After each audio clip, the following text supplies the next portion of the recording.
YouTube. So I'm going to do a video about my excursions, and I'm going to do 3 separate ones based on my experience from Carnival, Splendor's excursions from the video I had previously about the ship and what I did.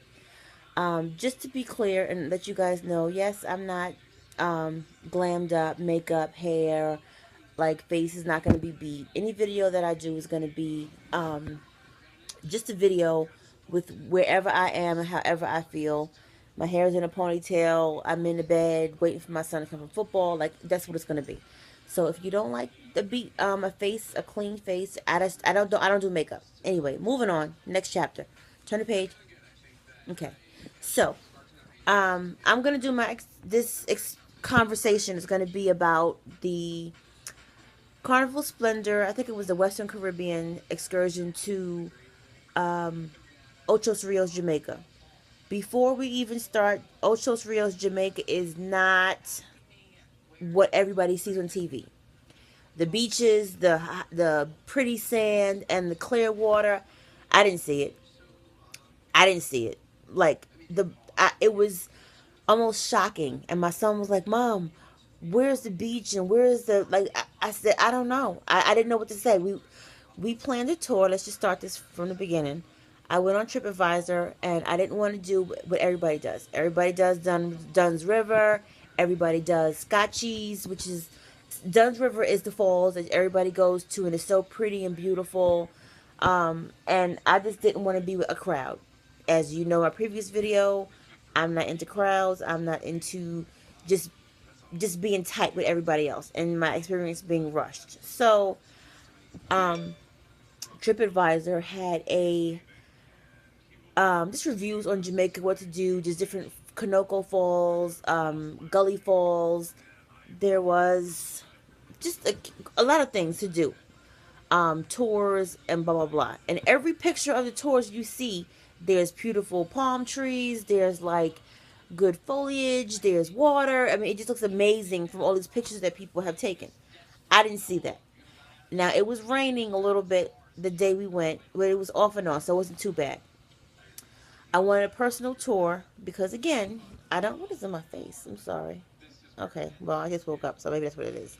So anyway, um, so I saw Marvin Paradise Tours, and I'm like, let me see. He had really good reviews. That there was no bad comments about this man, and I'm like, I'd give him my money to a local before I would give it to a cruise ship that would jack the price up and have 1,000 people crammed in. So I was like, no. Let me keep researching. So I must have went through like 50 pages of this man's reviews. The good, the bad. I didn't see anything. The only bad review I saw was that the van broke down. However, they had another van come pick them up and they were fine. Like, there was no problem. Okay.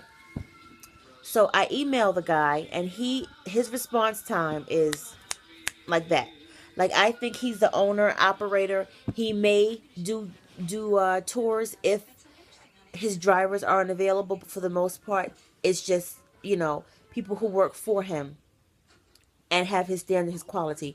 From looking at the reviews, I think it's about he has 6 to 7 drivers from the different names that I saw that were listed, on his website.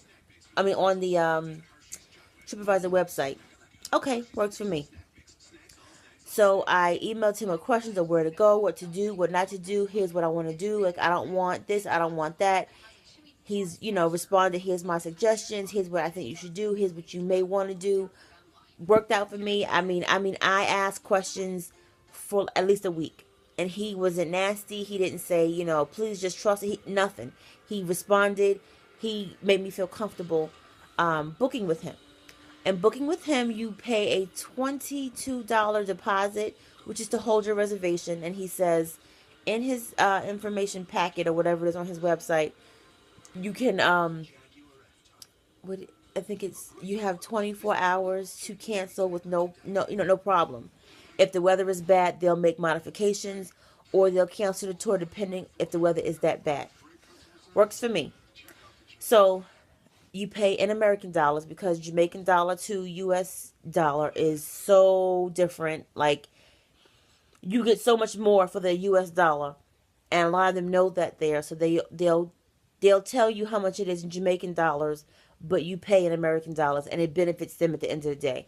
So like I paid 120 something, I think it was, for our tour. And for them that was like $4,000, something like that in their money. Again, that's his job. He has to make a profit. He has gas to pay, and I found out gas is like $5 a gallon over there. So, the maintenance of the vans, because their roads are horrible. Okay, so let's start with I get off the ship, we cross over, and there's a woman with a clipboard, and she says, "Are you doing a private tour or no?" So you answer yes. I'm doing Marvin Gale tours. Oh, sure. She calls the guy. I'm assuming they know every vendor and every uh, tourist thing, tourist trips that go on, because people were all coming up to her and she knew where to go and who's for what. So she comes, she calls the guy, and the guy's name was Mr. T. He comes, he had a sign, and in the window it had, my name and my family. Worked for me.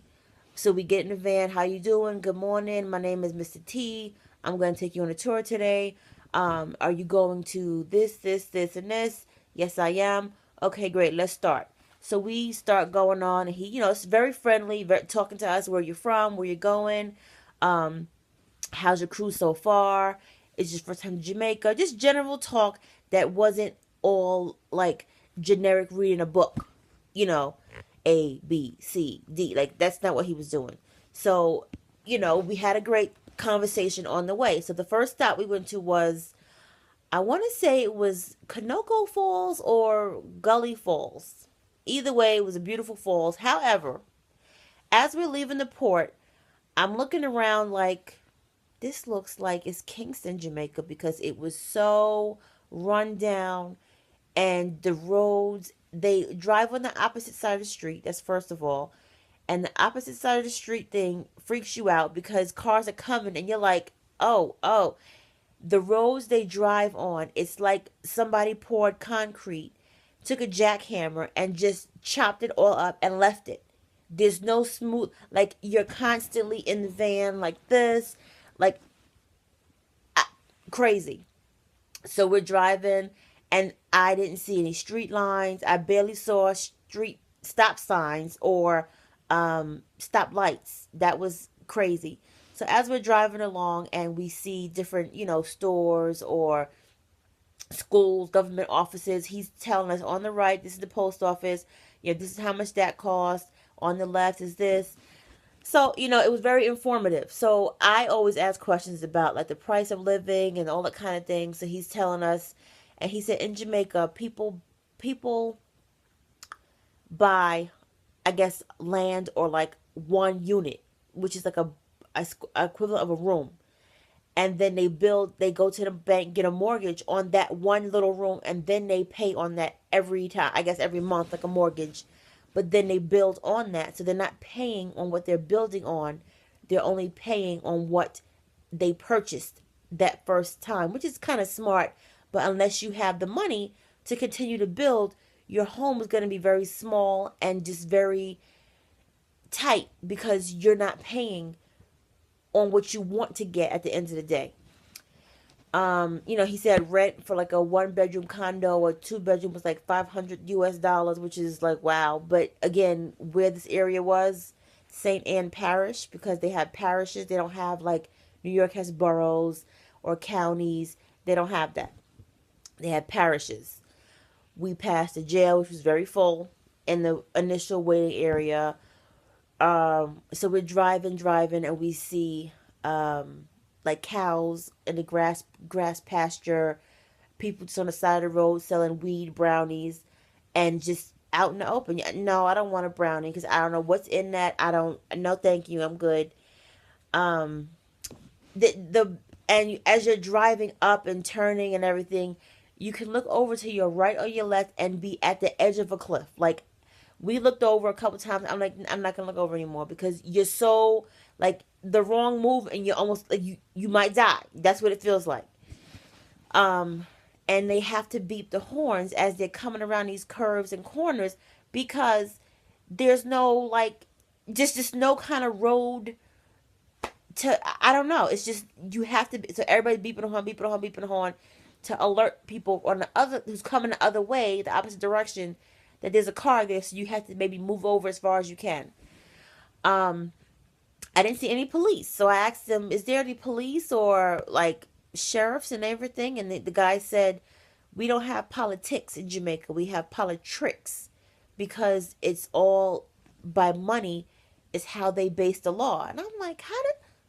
But this is a whole different world that I'm used to, so I was just like, "Okay, here we go." I'm looking at my phone because I want to find a couple of pictures so you guys can see pieces of the vacation that I was talking about. So here is a picture. I hope you can see it, of a little shack. Let's zoom in and focus. Where the guy was selling brownies. Okay, on the road with a sign, clear as day. I was like, well, this is the falls. My family. Hi, family. Beautiful falls. It was very nice that day. We had a good time. The guy was very helpful. He took pictures. Here's a closer picture of my son and myself in the falls with the water. Like, it was really, really pretty, nice, even though it was drizzling rain. Um, and here, so he took us, as we were going to the falls, he took us to, well, past Sandals, Ochos Rios. Now, Sandals, Ochos Rios shows you amazing pictures and just beautiful. Across the street from Sandals was this. A cow in the pasture just randomly sitting there. So I'm like, what?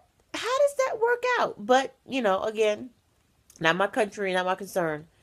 So it was just a wow moment for me to see Jamaica like that, and think that it's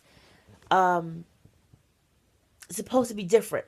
So Sandals had this huge brick wall up, and it said Sandals Ochos Rios, and he said that's where a lot of people work because the jobs aren't as plentiful as they are everywhere else. So I said, behind this wall, is it like fabulous? Because it has to be, for it to be across the street from a cow in a field just grazing with nobody just to take care of it. He said it's really nice back there, but people are encouraged to never go off the lot. I'm like, I'm sure, because you don't want to just walk out the Sandals Resort onto a road with cars just coming up and down. There's no sidewalks. People walk in the street. Like, it was just an eye opener. So anyway, so we get to the falls, and Marvin gave me a breakdown of each location that I wanted to go to and what the price was. That worked for me. So the falls was $10 or $15. That was like cheap. So my son and myself went. My husband does not do water. He sat with the bus driver in the, like, a, I can't describe it. It was like a gazebo kind of thing where there was a woman there who was cooking food, and just he just sat there, and I'm like, whatever. So me and my son went down this steep hill, and then we went up another hill, and like that was my cardio for the day, because climbing up these rocks and these falls, and you have to have water shoes. They sell water shoes at the place because they recommend it unless you've done this before. Now, the guy that worked there was so nice, and just a great person to be your guide as you're going through the falls, because without his help and his hand helping me up these steep rocks and hills, I don't know how I would have made it. And they know where to step, where not to step, because certain places looked like it was like a little small thing of shallow water. He was like, no, it goes all the way down. And I'm like, this? And he's like, yeah, trust me. Walk on the side. Come up around. So we did that. And it was a spot, I think I have the picture, where my son, who's a better swimmer than I am, so I'm like, yep, I'm not doing that. I paid good money for you to learn how to swim and dive, so let's utilize that. So let's see. I think you can probably see from this picture. Hold on one second. This picture. So if you look at this picture, there's a guy back there in that little pool. So we're sitting down in that pool down there. Oh, sorry, right there. It looks like it's maybe 2, 3 feet. No, he said it's 8 feet. And I'm like, huh? What? Okay. That was crazy to me. But my son did it, and they give you life vests if you feel uncomfortable or you want it. So my son jumped down. The waterfalls came in his bag. Like, we had a great time. And then we did as like a rope. You swing and go into the water, and that depth was, I want to say it was like 20 feet deep. Boggled my mind because this did not look like it can go that far. My son did it a couple times. He came back, and then he said the guy told me to walk up to this area, and it was like 15 feet high, but it was like a steep walk. And he said you can take good pictures. So I'm standing taking pictures of my son, and he's just in the pool, in the falls, jumping and everything. So he comes up to me. He's like, Mom, I'm going to jump. So I look at the sign, and the sign says 15 feet, jump at your own risk. And the guide comes up with my son, and he's like, oh, you want to do it? And I'm like, are you crazy? Like, so the guy said he'll be fine. You know, he has a vest on. It'll bring him back up. And he's been doing the other ones. He can do this. It's just his fear because it's so high. So I said to my son, let's pray. Amen. Have at it. So he went. He was scared. He was like, okay, wait, Mom. Okay, we're going to go. Okay, wait, Mom. And then the guy said, if you keep thinking about it, you're not going to do it. So my son, he said, when you jump, just keep your hands to your side like a torpedo and go straight down. And my son went. He jumped. He did it. Of course, he tries to be a little fancy. So at the end, he did some kind of twist or whatever. And it was like a sting to his back because hitting that water from that height was crazy. It took him a good week to get himself back together. And he had football practice. I'm like, I don't want to hear it because I told you. So about an hour and something we were there. We leave there, and he said, you know, do you want to do this or that for your next destination? I said, you know, it's starting to rain hard, so let's just do finish the tour of the island. And then we went to a gift shop. And everybody knows, I'm assuming, these tour guides because they're there every day, all day. So I was like, you know, we can do that. So we went to this place, and we got some souvenirs, and they tried to sell white Hennessy in Jamaica. So everybody is in love with white Hennessy. White Hennessy is great. It tastes good. I'm over it. Okay. In Jamaica, the guy was trying to sell it to us for $70 a bottle. And I'm looking at him like, sir, I was born at night, not last night. Like, $70. That's how much you sell it for when you take it somewhere else. No, thank you. Okay. 65. I'm like, okay, no. So I bought some bracelets. I bought some t-shirts, you know, little cups, whatever. And that was my bit for souvenirs from that shop.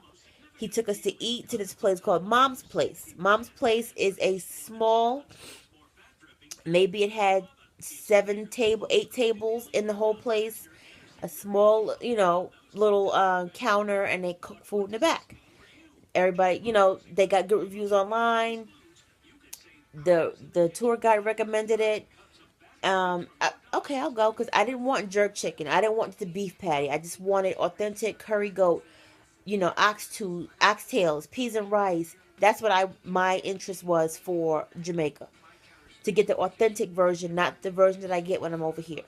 So I went, we ate, we had salad, soup, rice and peas, oxtail. My husband had curry chicken, the same, you know, small other soup, salad, but he had curry chicken, and my son had curry goat. It's curry goat, curry chicken, and oxtail. We all had that. All had drinks, and the lady says, I forgot how much the Jamaican dollar was. I'm like, no, I need U.S. dollars. And she goes, oh, $15. I'm like, what? Is this all? This was $5 per like thing. So I was like, well, okay, works for me. So I gave $20 and let them have a $5 tip. Moved on to the next destination. Now, every time we went somewhere, our tour guide was either in the van waiting with my husband, who doesn't do much, or just, you know, out in the van waiting. Love that kind of thing. So I don't have to worry about where's my stuff and whatever. So we ate, and I asked him if he wants me to eat. He said no, he's fine. So works for me. We went to the next place, and I told him I want a beef patty.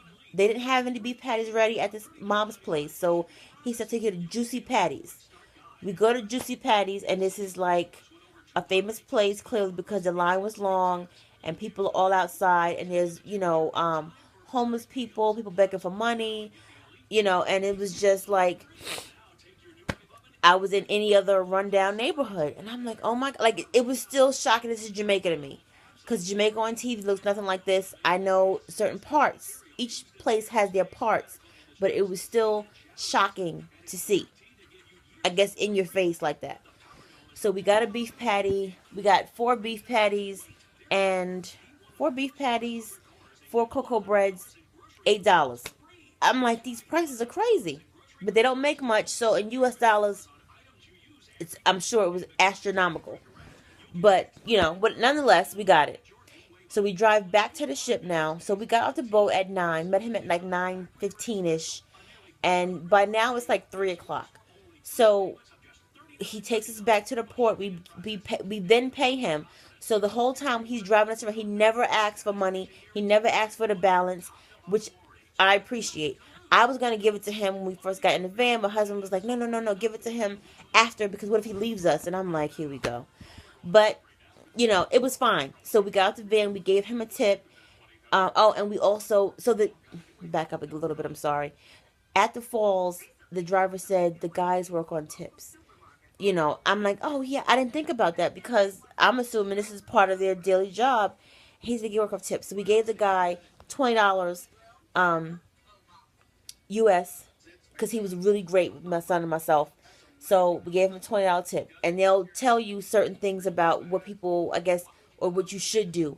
And sometimes you just don't realize it. So I appreciate that he said, do you want to give the guy a tip, and gave me the option.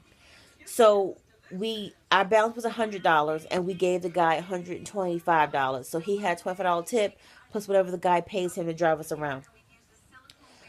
We getting back to you go through a gate, and the police have to look under the van, have to look in the van, look at your ID to make sure it's you getting back on the boat.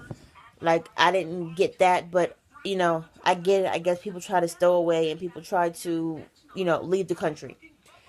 So there were little vendors and shops inside, and I bought a couple of things from them and got back on the ship. So overall, Ochos Rios was nice. It was a rainy day, but it wasn't as bad as it could have been. We got to see the island. We got to know facts about Jamaica. We got the food, and we got the falls, which was not crowded. There may have been 5 people on the whole falls trip when we were at the falls, which I was ecstatic about, because Dunn's Falls has 50 to 60 people at any time jumping, and you don't get personal attention. So I would recommend the Gully Falls or Conoco Falls, which is so much better and go early. That should be your first excursion versus going to Dunn's River where everybody else goes.